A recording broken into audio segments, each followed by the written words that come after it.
Ford Country Squire holds a special place in the long and colorful history of American station wagons. Introduced for the 1950 model year, the wagon quickly became one of Ford's most recognizable family vehicles and eventually one of the longest-running nameplates in the company's lineup. Over a remarkable production span that lasted more than 4 decades, the Country Squire evolved alongside American automotive trends, reflecting changing tastes, technologies, and lifestyles. Among the many versions built during those years, the early 1950s models stand out as important transitional vehicles, bridging the gap between the traditional wood-bodied woody wagons of the pre-war era and the modern steel-bodied station wagons that would dominate American roads in the decades that followed. One such example, a beautifully preserved 1953 Ford Country Squire finished in Glacier Blue, represents not only a rare survivor from that era, but also a fascinating snapshot of automotive design and engineering at a pivotal moment in Ford's history. When the Country Squire first arrived in 1950, it represented Ford's effort to modernize its station wagon offerings after World War II. Earlier wagons produced before the war were largely constructed with extensive wooden body structures, often referred to as woodies. These vehicles relied on real wood framing and paneling, which gave them a distinctive appearance but also required significant maintenance and upkeep. By contrast, the new Country Squire featured a more durable design that used steel for major structural components such as the roof and fenders. Although it still carried the visual influence of wood-paneled wagons through decorative wood elements, the vehicle marked an important step toward the all-steel construction that would soon become standard across the industry. Throughout its long production run, the Country Squire remained positioned as a full-size station wagon within Ford's lineup.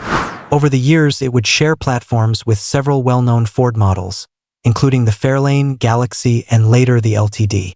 This strategy allowed Ford to adapt the wagon to changing market conditions while maintaining a familiar identity. However, during the early 1950s, the model was still finding its place in the evolving American car market. Families were beginning to embrace the practicality of station wagons, but the segment had not yet reached the level of popularity it would enjoy in later decades. The early 1950s marked a period of significant change for the Country Squire. By 1952, Ford had moved decisively toward a more modern approach to wagon construction. The company eliminated the traditional wood body structure entirely, replacing it with an all-steel body that was both stronger and easier to manufacture. To maintain the classic woody appearance that many buyers still appreciated, Ford introduced simulated woodgrain panels. These decorative elements were smaller and more refined than the large wooden panels used on earlier wagons, creating a cleaner and more contemporary look while still honoring the model's heritage. The Glacier Blue 1953 Country Squire belongs to this transitional second generation, a period when the wagon was undergoing several important transformations. One of the most notable changes was the introduction of a 4-door body style.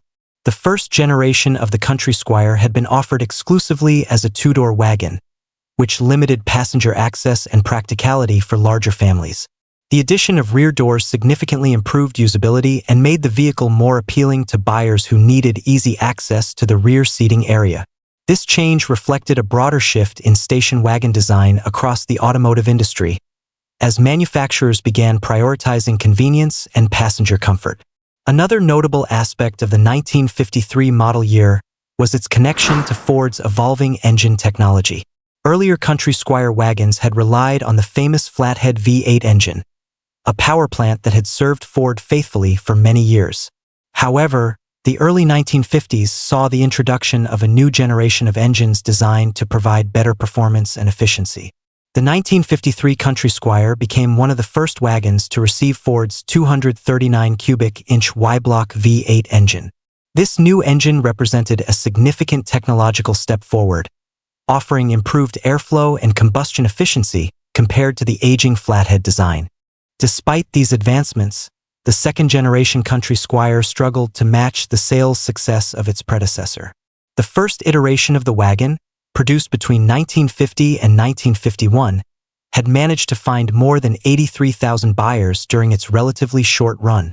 By comparison, the second generation sold only about 29,000 units between 1952 and 1954. Several factors likely contributed to this decline, including shifting consumer preferences and increased competition from other manufacturers entering the station wagon market. Additionally, the early 1950s were a time of rapid change in automotive styling, and some buyers may have been waiting for more dramatic design updates before committing to a new wagon. Within that modest production run, the 1953 model year accounted for 11,001 units. While that number might not seem especially low when viewed in isolation, the passage of more than 70 years has dramatically reduced the number of surviving examples. Many wagons were used heavily as family transportation, hauling groceries, luggage, and children across countless miles of American roads. As a result, relatively few have survived in original condition, and even fewer remain unrestored while still retaining a high level of preservation. The Glacier Blue wagon in question stands out as one of those rare survivors. Purchased by its current owner, Derek, in 2020, the vehicle has proven to be a remarkably well-preserved example of the early 1950s Country Squire. Derek has reportedly spent several years attending shows and events featuring classic cars, yet he has rarely encountered another example quite like this one. In fact, he mentions that in 6 years of involvement with the hobby, he has not come across another unrestored 1953 Country Squire in comparable condition. This rarity adds to the car's appeal, making it a true conversation piece among enthusiasts who appreciate historically significant vehicles. One of the most striking aspects of the wagon is its overall appearance. Despite the fact that it has never undergone a full restoration, the vehicle shows only minor signs of age. The Glacier Blue paint remains vibrant and attractive, and the chrome trim still shines with much of its original luster. Closer inspection reveals the small imperfections that naturally develop over decades of use. Tiny scratches, faint blemishes, and subtle areas of wear. But these details only add to the vehicle's authenticity. Rather than detracting from the car's beauty, they reinforce its identity as a genuine time capsule. The simulated woodgrain trim, which was designed to replicate the look of traditional wood paneling, shows somewhat more visible wear. This is not unusual, as decorative trim pieces often endure the harshest effects of sunlight and weather over time. Nevertheless, the panels remain intact and continue to contribute to the wagon's classic woody-inspired appearance. Together with the Glacier Blue paint, the woodgrain accents create a charming visual combination that perfectly captures the spirit of early 1950s automotive styling. Another intriguing feature of the vehicle is the presence of a trailer hitch.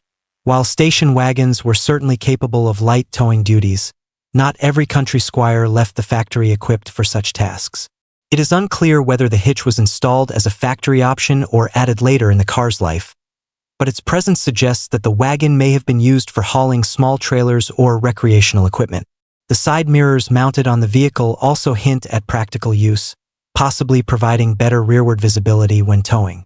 In addition to these functional features, the wagon includes another rare option: factory air conditioning. During the early 1950s, air conditioning was still considered a luxury feature in most automobiles. Systems were bulky, expensive, and not widely ordered by customers.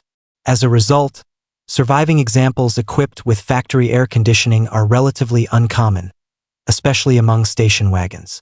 The presence of this feature adds another layer of interest to the vehicle and highlights the level of comfort that some buyers sought even in practical family cars. The interior of the wagon is every bit as impressive as its exterior. The cabin features a two-tone color scheme combining brown and beige upholstery, creating a warm and inviting atmosphere that complements the woodgrain trim on the door panels. This design reflects the style preferences of the early 1950s, when automakers often used contrasting colors and decorative materials to give interiors a more upscale feel. The seats, panels, and trim pieces have aged gracefully, showing minimal signs of deterioration. This level of preservation suggests that the car may have been driven sparingly and stored carefully throughout much of its life. Under the hood lies the original 239 cubic inch Y-block V8 engine. Introduced as a replacement for the long-serving flathead V8, the Y-block represented Ford's attempt to modernize its engine lineup. The new design delivered improved performance, producing approximately 130 horsepower compared to the 110 horsepower offered by the outgoing flathead engine with the same displacement. While these numbers may seem modest by modern standards, They provided more than adequate power for a family wagon in the early 1950s. The engine bay of this particular Country Squire is remarkably clean, especially considering the vehicle's age. Original components remain in place, and the overall presentation suggests that the car has been maintained with care over the years. For collectors and enthusiasts, the presence of the original engine and unmodified mechanical components is a major advantage.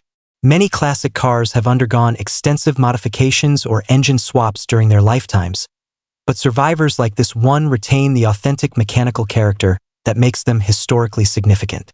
Determining the current market value of a vehicle like this can be challenging. Early 1950s Country Squires do not appear for sale very often, particularly in unrestored condition. When they do reach the market, prices can vary widely depending on factors such as originality, condition, and documented history. A few years ago, a 1954 Country Squire reportedly sold at a public auction for around $17,000, suggesting that values for these wagons can sometimes remain relatively modest. However, pristine examples with exceptional preservation have commanded much higher prices. In fact, one particularly well-preserved 1953 Country Squire reportedly sold for more than $85,000 at auction, demonstrating the strong interest that collectors may have in rare survivors. While not every example will reach such impressive figures, the sale illustrates the potential value of vehicles that combine originality, rarity, and historical significance.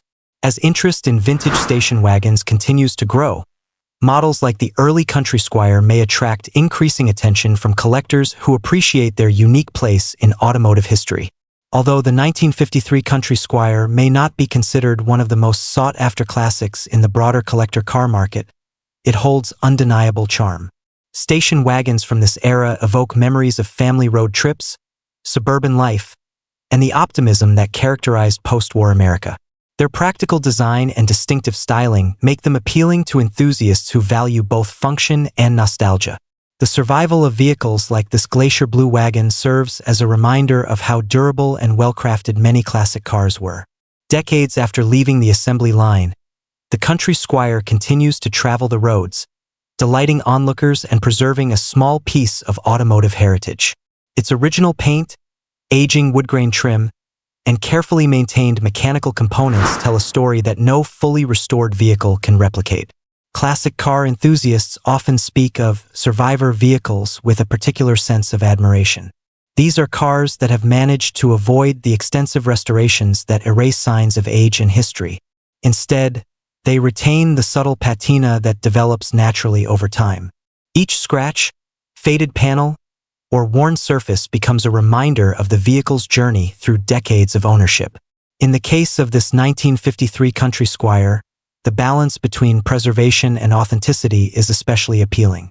Seeing such a vehicle still operating on modern roads is both surprising and inspiring.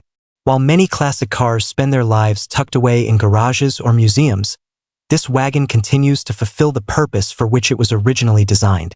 Whether cruising along scenic highways or appearing at local car shows, it carries with it the unmistakable character of a bygone era. In a world where automotive technology evolves rapidly and vehicles are often replaced within a decade, the continued presence of a 70-year-old station wagon offers a refreshing perspective. It reminds us that automobiles can be more than just transportation. They can also be artifacts of cultural and industrial history. The 1953 Ford Country Squire stands as a testament to the craftsmanship, design, and innovation that defined the early years of America's post-war automotive boom. For those fortunate enough to encounter this Glacier Blue survivor in person or through enthusiast videos and events, the experience is likely unforgettable. The wagon represents more than just a classic car. It embodies a moment in time when families embraced the freedom of the open road and manufacturers experimented with new ideas to meet the needs of a changing society. And as long as dedicated owners continue to preserve and maintain these remarkable vehicles, the legacy of the Country Squire will remain alive for future generations to admire and appreciate.